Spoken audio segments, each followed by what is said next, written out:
वीरेंद्र जी, स्वागत है आपका। हाँ जी, नमस्कार जी। नमस्कार सर। मैडम, बात हो पाएगी हकीम साहब से? बिल्कुल, बात जी कीजिए। बात हो रही है। जय हिंद, स्वागत है आपका। हाँ, नमस्कार गुरु जी। जय हिंद, आपका स्वागत है। बताइए क्या सवाल है भाई? हाँ, दोनों। एक तो ये सेफ भाई का बहुत बहुत धन्यवाद गुरु जी। एक तो गुरु जी, ये आज उस दिन जो सवाल किया था ना मैंने, एक नमक के बारे में, हम्म। वही उसमें मैं वो समझ नहीं पाया कौन सा नमक लेना है। काला नमक लेना है, सेंधा नमक लेना है, या डेले वाला लेना है, एक आयोडीन वाला। 4 वैरायटी है, इसमें कौन सा नमक सही रहेगा जी? और एक सवाल ये था गुरु जी, वो मम्मी जी के बारे में जो पूछा था मैंने आपको, वो जो गर्भ भाष्य के बारे में जो पूछा था, हाँ, एक वो है, वो समझ नहीं पाया था, मैं लिख नहीं पाया था। आपने क्या बताया था गुरु जी? ठीक। अच्छा गुरु जी, ये है कि जैसे छाछ है, जैसे आप बताते हैं ना, ये सिर का बनाना होता है, तो इसमें हम छाछ और तांबा मिला सकते हैं? जैसे और जिस चीज का भी हमें बनाना हो, जैसे पौधे पे डालते हैं तो उसमें छाछ और तांबा मिला देते हैं तो बहुत खट्टा हो जाता है, उसको स्प्रे करते हैं ऐसे, उससे सारे कीड़े वगैरह सब मर जाते हैं। तो एलोवेरा के उसमें ये मिला सकते हैं? जैसे सिर का बनाना होता है, आप बताते हो, बंद उसको बाल्टी में रख देते हैं, ठीक क्या है, ये ठीक मिला है। सकते हैं? ये सवाल है गुरु जी। और एक ये है कि ये गुलाब जल और फिटकरी का आपने कल जो बताया था नुस्खा, टीवी पे शाम को जो बताया था, एक इसके बारे में पूछना है गुरु जी। ठीक है। अच्छा देखिए, तांबा नहीं मिला सकते सिरके में, तांबा नहीं मिला सकते। वो बहुत खतरनाक रिएक्शन करता है, और तांबा दरअसल जहरीला होता है। इसको बस किसी भी एसिड में, यानी ना नमक डाल सकते हैं इसमें, ना कुछ और ऐसा एसिड, तांबा उससे रिएक्ट करके जो लिक्विड बनाता है वो जहरीला होता है, तो तांबा तो बिल्कुल नहीं डाल सकते। और क्या पूछा है नमक के बारे में, मैंने आपको बताया। देखिए, नमकियात तो बहुत होते हैं, लेकिन मैंने कभी ये नमक नहीं बताया। मैं हमेशा नमक जैतून की सिफारिश करता हूँ। नमक जैतून आप लिख लें, नमक जैतून असली लें। ये स्वाद में नमकीन नहीं होता, इसकी पहचान है, देखने में बिल्कुल नमक जैसा होता है। एक चुटकी दिन में 1 बार या 2 बार इसे इस्तेमाल कर सकते हैं जी। माता जी को लेके सवाल था, गर्भाशय उनका बाहर आ गया था। हाँ, तो उनके लिए मैंने बताया था, मुझे याद है कि गौन चिलगोज़ा, चिलगोज़े का गौन। चिलगोज़ा एक ड्राई फ्रूट है जो जितने दुनिया में ड्राई फ्रूट हैं उनमें सबसे महंगा आता है, और उसका गौन उससे भी महंगा आता है। लेकिन 10-20 रुपये रोज़ की दवा से ज़्यादा नहीं होता है। बस एक चुटकी गौन चिलगोज़ा उन्हें खिलाएं, और एक चुटकी खाने का सोडा, जो मीठा सोडा कहलाता है, 2 गिलास पानी में मिला के ये पानी पिला दिया करें आपकी माता जी के लिए। ये नुस्खा जी। अगले कॉलर हैं रविशंकर जी, स्वागत है आपका। हेलो जी सर। मैडम, नमस्ते भाईजान, सलाम वालेकुम जी। जय हिंद, स्वागत है भाई आपका। भाईजान, मैं रविशंकर मिश्रा बोल रहा हूँ, एक भूतपूर्व सैनिक हूँ। जी जी, इस्तकबाल है आपका, स्वागत है। भाईजान, मैं आपसे 2019 से जुड़ा हुआ हूँ, आपकी कंपनी से, और आपके प्रोडक्ट को देखते रहता हूँ। आपके जो बताते रहते हैं नुस्खे, वो नुस्खे भी देखते रहता हूँ भाईजान, और लोगों को वो नुस्खे भी बताता हूँ, और आपके कंपनी से दवा बुला करके भी देता हूँ। इसमें हमारी जो बहन रेखा है 36 नंबर, उनके माध्यम से बुला के मैं बहुत से लखनऊ वालों को सुधार चुका। आपकी जैतून का सिरका है, काला गोंद है, सिया गोंद है, ऐसी जो चीज लगती है वो चीज बुलाकर देते रहता हूँ भाईजान। कितने लोगों को फायदा पहुंचाया होगा आपने? कम से कम भाईजान 10 से 12 आदमी ठीक हो गए। अच्छा, बहुत बहुत शुक्रिया, आपने लोगों की सेवा की। अपना नंबर लिखवाना, फ़ोन काटना नहीं। ये हमारे मीडिया कर्मी आपका नंबर लिखेंगे बात होने के बाद, काटिए नहीं।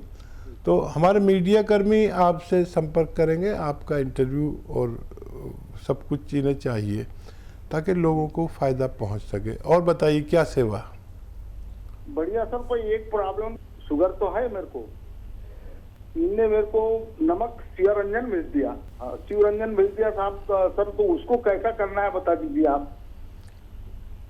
ठीक है, ठीक है। हाँ, देखिए, नमक शिवरंजनी और नमक जैतून और नमक कलौंजी, ये तीनों चीज़ें एक सा काम करती है। जहाँ नमक जैतून की ज़रूरत पड़े वहाँ पर आप इसे एक चुटकी एक वक्त में इस्तेमाल कर सकते हैं, और ये भी वही सलाहियतें रखता है जो नमक जैतून और नमक कलौंजी में है। अगले कॉलर है हमारे साथ, बात कर लेते हैं। हरियाणा से है निर्मला जी, स्वागत है आपका। हाँ जी, नमस्कार मैम। जी नमस्कार मैम। नमस्कार भाई साहब सुलेमान जी। जय हिंद, स्वागत है हमारी बहन का। सर मेरा आपसे एक प्रश्न है सर। जी। मेरा लड़का है सर, उसकी उम्र 14 साल है सर। उसको ना आधे सर में दर्द रहता है और आंखें भारी भारीपन रहता है आंखों में। ठीक है। और सर एक प्रश्न मेरा है, जो मेरे को ना पित्त ज्यादा बनता है सर। जैसे मैं खाना खाती हूँ तो मेरे को ना खट्टी डकार आती है और खाना हजम नहीं होता है सर। ठीक है। अच्छा, देखिए, बच्चे को अगर नज़ला वगैरह रहता है और नज़ला हुआ, खांसी हुई, बलगम हुआ और उसने कोई दवा ले ली एंटी एलर्जिक, तो वो सब कुछ सुखा देती है, नसों में बलगम को सुखा देती है। तो अगर ऐसा होता है तो बलगम निकालने की दवाएं, कफ निकालने की दवाएं डॉक्टर से लें अपने, जिससे आप इलाज कराते हैं, तो वो निकलते ही आपका बच्चा तंदुरुस्त हो सकता है। और इनका सवाल, पित्त ज़्यादा बनता है, पित्त ज़्यादा बनता है, एसिडिटी, कब्ज़, तो देखिए बहुत अच्छा नुस्खा है।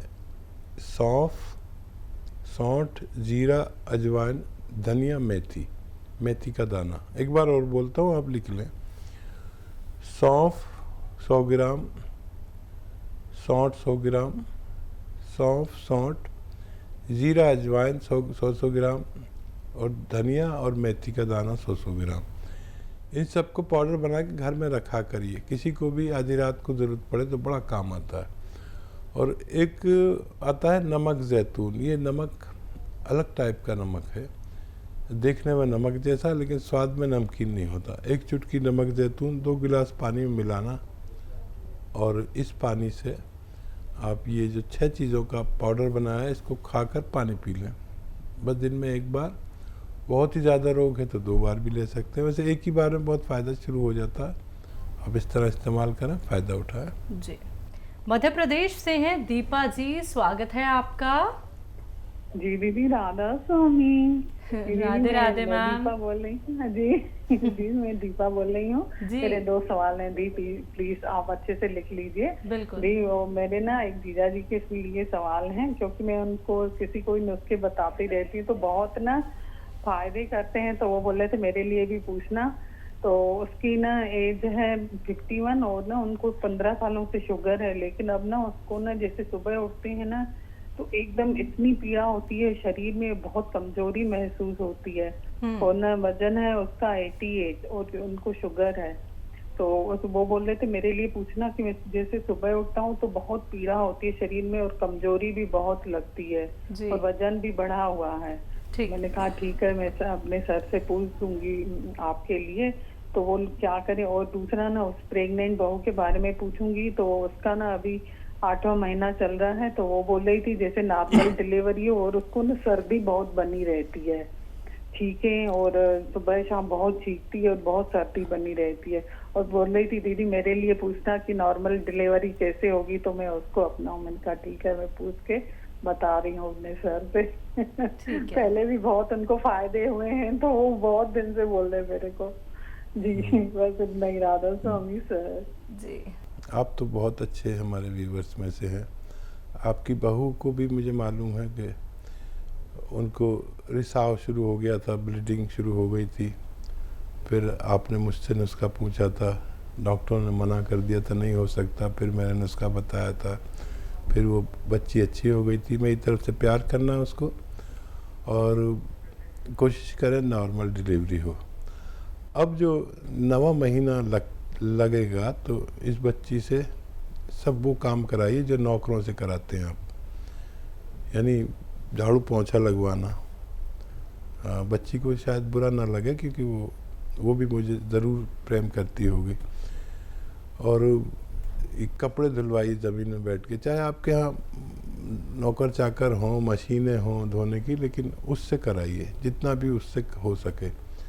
तो ये 2 काम कराना शुरू कर दीजिए उससे। और जब जो डेट डॉक्टर ने दी हो उसकी, उस डेट पर उसको जो बेकार सा गुड़ नज़र आता ना, काला सा, पुराना सा, बकवास सा, वो गुड़ घर में रखिए। जो डॉक्टर ने डेट दी है उस डेट से 1 दिन पहले ऐसे 50 ग्राम खिलाना, फिर अगले दिन 50 ग्राम या 100 ग्राम खा ले किसी तरह, और खूब पानी पिए। आपकी बच्ची को बहुत नॉर्मल डिलीवरी हो सकती है। जी। और जीजा जी के लिए देखिए, आपको तो पता ही है, अगर दर्द है तो गौनसिया देना है, आधा ग्राम देना है, 2 बार देना है या 1 बार भी दे सकते हैं। और शुगर की दवाएं लेते रहें, पैदल ज़रूर चला करें, गर्म पानी ज़रूर पिया करें। और या तो कौन जामुन आपको पता है बहुत असरदार है, 1 चुटकी 2 बार दिया करें, खाने से पहले देना बेहतर है। 1 चुटकी से ज़्यादा ना दें और 2 बार से ज़्यादा ना दें, तो उनको भी फ़ायदा होना मुमकिन है। जी। रतन तन्हा जी, स्वागत है आपका। जी नमस्कार। नमस्कार सर। जय भारत हकीम साहब। जय हिंद, जय भीम। और आपकी भी जय, रतन वालों की भी जय, रंगीला की भी जय, रतन की भी। जी, मेरा मिजाज, शारीरिक मिजाज सर्द है सर। ठीक है सर। और लोगों का विचार है कि मेरा मिजाज गर्म है, लेकिन मैं ये भी बताता हूँ, जब आप देखते कोई श्रोता की बात पर, कोई लिसनर्स की बात पर आप जब भावुक होते हैं तो मैं भी भावुक हो जाता हूँ, मेरी भी आंखें भर आती है। मैं कोई धारावाहिक देखता हूँ तो कोई ऐसा छनाता, कोई फिल्म देखता हूँ ऐसा छना, तो मेरी आंखें बार बार भर आती है। मैं नहीं जानता कि मेरा असल में मिजाज क्या है। शारीरिक मिजाज तो सर्द है, ये जानता हूँ। जब मौसम चेंज होता है तो मुझे तकलीफ होती है थोड़ी बहुत, सर्दी वगैरह की। दोस्तों को ये आशा रहता है मुझसे कि मैं उनके हर बात पर जी हुजूरी करूं, उनका मैंने कोई भी गलत बात हो तो मैं उसमें हाँ में हाँ मिलाऊं। लेकिन मेरा वो मिजाज उस समय गर्म हो जाता है। मैं मुंह ठीक सामने, उनके चेहरे के सामने 2 टूक मैं कह देता हूँ कि नहीं यह गलत है। और ये तो अब जाने बता चुका हूँ कि मैं भावुक हूँ अंदर से। तो ये मौसम चेंज हो रहा है सर। मैंने उन्नाव, लिसोड़ा और अलसी और पीपल, इसका 150 के रेशियो से बनाया हुआ है सर। मौसम चेंज हो रहा, मैं खुद के लिए बनाया हूँ और शुरू भी कर चुका हूँ। तो क्या मैं ये जो 450-500 का बनाया हूँ पूरा खुद खा सकता हूँ या बचने पर किसी को दे भी सकता हूँ सर? और दूसरा प्रश्न है सर, मेरा एक हवीज है बचपन का जी, तो वो थोड़ा सा यौन शक्ति वो कह रहा, आज ही फोन आया था रांची से, बोला मैं कुछ कम हो रहा है, तो उसके बारे में कुछ बताइएगा सर। ठीक है। ठीक। हाँ देखिए, मिजाज जो है इंसान का, वो उस चीज़ पर निर्भर है कि अगर आपको नज़ला, खांसी, बलगम, छींकें अक्सर आती हैं और जल्दी आप किसी रोग में ग्रस्त हो जाते हैं, तो आप सर्द मिजाज हैं, चाहे गुस्सा आपको कितना ही आता हो। तो गुस्से से मिजाज का कोई ताल्लुक़ नहीं है। और समझ लीजिए कि आपको बार बार बलगम, खांसी, छींकें रहती है, तो आप ठंडे मिजाज के हैं और आपके अंदर इम्यूनिटी यानी रोग प्रतिरोधक क्षमता कम है। ये तयशुदा बात है यूनानी और आयुर्वेद की। और वो मिजाज का अगर बात करें जो भावुक होने वाली बात है, तो उस मिजाज में आप मुझ जैसे हैं, समझे। ये हमारी दोनों चीज़ें मिलती हैं, इसीलिए हम एक दूसरे को पसंद करते हैं। तो वो मेरा भी हाल है कि मैं बिल्कुल जवान था, फिल्मों का बड़ा शौक़ था, मैं चला गया पिक्चर देखने। इत्तेफाक से मेरे चारों तरफ लड़कियां बैठी हुई थी और मैं अकेला, और वो जो सीन आया जज्बाती सीन, तो मैं तो इतना बुरी तरह रो रहा था और वो सब लड़कियां मुझ पर हंस रही थी। तो ये हमारा मिजाज है, आपका और हमारा मिजाज मिलता हुआ है। ये बहुत पसंद किया जाता है भगवान की तरफ से, रोने वाली आँख को भगवान बहुत पसंद करता है, और यही आँख अगर अपने रब के आगे रोए तो बहुत, जो चाहो भगवान से मनवा लो। और अगर वक्त ऐसा हो कि रात के 12 बजे के बाद का, जब सब सो चुके हो और आप उठ के सजदे में उससे कुछ जो बातें करोगे, तो उसकी सरगोशियाँ भगवान के यहाँ होती हैं। जो आप यहाँ बोलते हो वहाँ सुनाई देता है। याद रखें आप, ये वो वक्त है जब आप अपने रब से सब कुछ मनवा सकते हो। और खुददार होना बहुत अच्छी बात है। अगर कोई चापलूसी कराना चाहे तो ये मिजाज नहीं है आपका, आप नहीं कर सकते, आप मर जाएंगे, चापलूसी नहीं करेंगे। और एक शेर याद आ रहा है कि नाज है अपनी कच कुलाही पर। कच कुला कहते हैं, पहले वो कुला बांधते थे ना ऐसे, तो वो थोड़ा टेढ़ा होता था, तो उसका एक मतलब होता था कि मैं चापलूस नहीं हूँ, जो टेढ़ा सा लग बांधते थे। नाज है अपनी कच कुलाही पर, चापलूसी मेरा उसूल नहीं। डूब जाना कबूल है लेकिन मिन्नतें ना खुदा कबूल नहीं। मेरे ख्याल से इनके सब सवालों के जवाब दे दिए मैंने। एक सवाल रह गया है, उन्नाव लिसोड़ा अलसी वाला एक नुस्खा बनाया इन्होंने जी, वो आप इस्तेमाल कर सकते हैं, वो इस्तेमाल करिए। किसी को देना हो तो दे भी सकते हैं, फिर दोबारा बना लेना। आपका तो मिजाज है लोगों की खिदमत करना, कितने लोगों को आप अच्छा कर चुके हैं। तो इसको आप इस्तेमाल करें लगातार 4-5 महीने, फिर आपका मिजाज मोतदिल या गर्म हो जाएगा और आप फिर सर्दी के या इन रोगों से जल्दी ग्रस्त नहीं हुआ करेंगे। बिल्कुल।